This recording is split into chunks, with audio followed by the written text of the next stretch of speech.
Apa perbedaan antara penggunaan foto komersial dan editorial di Shutterstock? Buat teman-teman pemula, jangan skip video ini karena pembahasan kali ini penting untuk disimak. Assalamualaikum. Banyak teman-teman yang baru mulai jual foto di Shutterstock bingung antara penggunaan foto komersial dan editorial. Di video kali ini, gue akan bahas secara singkat tentang salah satu pertanyaan paling umum yang selalu gue dapat di DM Instagram ataupun di kolom komentar YouTube. Apa itu fotografi penggunaan komersial dan editorial? Ada beberapa perbedaan utama antara penggunaan foto komersial dan editorial, yaitu bagaimana foto itu digunakan. Yang perlu teman-teman tahu, pelanggan Shutterstock ini membutuhkan stok foto untuk semua jenis penggunaan, mulai dari kampanye iklan dan label produk, sampai majalah dan artikel. Setiap kali sebuah foto digunakan untuk menjual atau mempromosikan sesuatu, itu adalah penggunaan komersial. Dan kalau fotonya digunakan untuk mengilustrasikan sebuah artikel di surat kabar atau majalah, itu adalah penggunaan editorial. Teman-teman bisa menjual keduanya di Shutterstock hanya dengan mencetak kotak penggunaan editorial saat teman-teman upload foto editorial,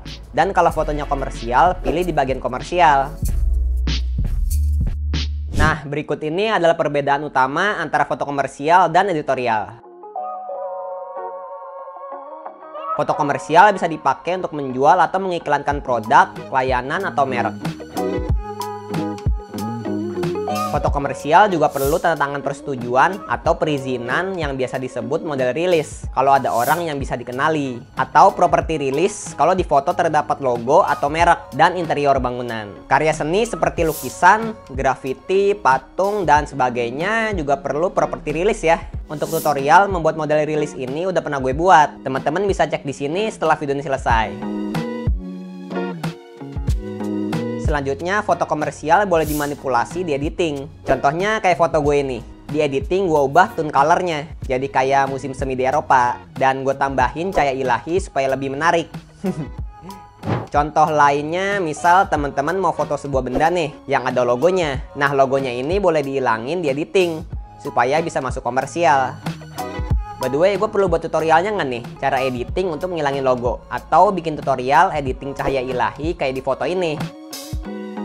Komen di kolom komentar kalau yang mau tutorialnya ya. Foto komersial harus bebas logo dan merek. Kayak yang gue bilang sebelumnya ya, teman-teman boleh ilangin logo suatu brand supaya bisa masuk komersial. Perhatikan juga kalau teman-teman mau foto model, supaya nggak ada logo yang terlihat di pakaian si modelnya.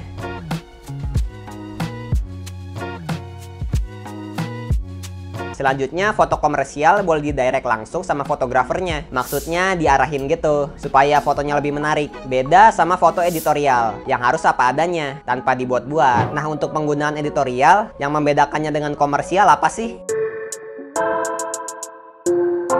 Foto penggunaan editorial biasanya untuk mengilustrasikan berita, buku, atau artikel majalah, seperti artikel perjalanan. Contohnya foto gue ini ya. Foto ini dipakai untuk artikel di Traveloka. Jadi gue nggak sengaja tuh nemu foto ini pas lagi cari destinasi wisata menarik di Kuningan, Jawa Barat. Oke, selanjutnya, foto untuk penggunaan editorial nggak perlu model rilis dan properti rilis, karena foto ini hanya untuk kebutuhan berita dan artikel, dan nggak boleh dipergunakan untuk menjual atau mengiklankan apapun. Tapi foto editorial wajib menyertakan keterangan tempat dan waktu di kolom deskripsinya. Contohnya begini. Jakarta, Indonesia, strip bulan, tanggal, dan tahun. Titik 2, abis itu baru deskripsinya. Jadi kalau misal foto teman-teman terdapat wajah manusia, atau pas teman-teman lagi hunting foto street di pasar nih yang banyak manusianya, kan kayaknya nggak mungkin ya minta model rilisnya satu persatu. Nah, teman-teman bikin fotonya editorial aja.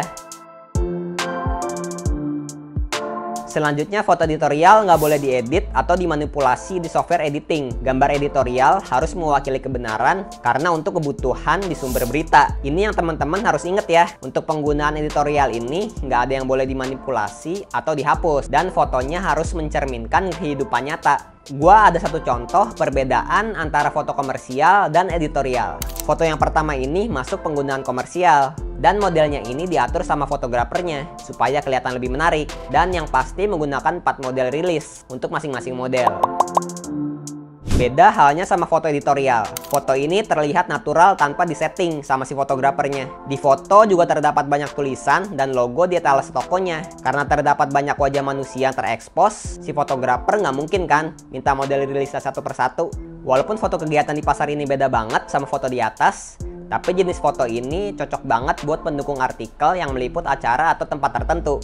Sebagai aturan umum, foto yang tersedia untuk penggunaan komersial bakal cenderung lebih laku karena bisa dipakai untuk keperluan yang lebih luas. Jadi foto komersial ini boleh digunakan untuk berita atau artikel. Sebaliknya, editorial nggak boleh dipakai untuk menjual, promosi, atau iklan. Sampai di sini jelas ya, tapi teman-teman juga jangan ngeremehin foto editorial. Untuk foto yang tepat, penggunaan ini bisa jadi pilihan yang bagus. Foto yang berhubungan dengan peristiwa terkini sering banget laris manis di penggunaan editorial ini. Gua ada contoh foto editorial yang laris manis pas emang lagi booming-boomingnya. Foto ini diambil waktu kasus corona lagi rame di berita. Jadi ini foto antrian tabung oksigen yang langka waktu kasus virus corona lagi booming di tahun 2022. Pada waktu itu gue lagi berangkat ke kantor pagi-pagi kan. Di tengah perjalanan menuju kantor, gue lihat antrian tabung oksigen ini. Seketika gue inget berita tuh yang lagi rame soal kelangkaan tabung oksigen ini. Akhirnya gue melipir sebentar buat ambil beberapa foto menggunakan handphone. Dan pada saat itu emang banyak juga teman-teman media yang lagi ngeliput. Foto ini gak makan waktu lama buat laku, hari itu approve, selang beberapa jam kemudian langsung laku, dan terus menerus tuh sampai akhirnya udah laku 6 kali di tahun yang sama. Nah, gua ada satu contoh foto lagi yang pada saat ramai di media sosial. Foto ini laku berkali-kali di waktu yang berdekatan. Ini foto waktu Citayam Fashion Week lagi rame-ramenya. Masih inget dong? Sama kayak foto sebelumnya. Foto ini begitu approve langsung laku. Gimana?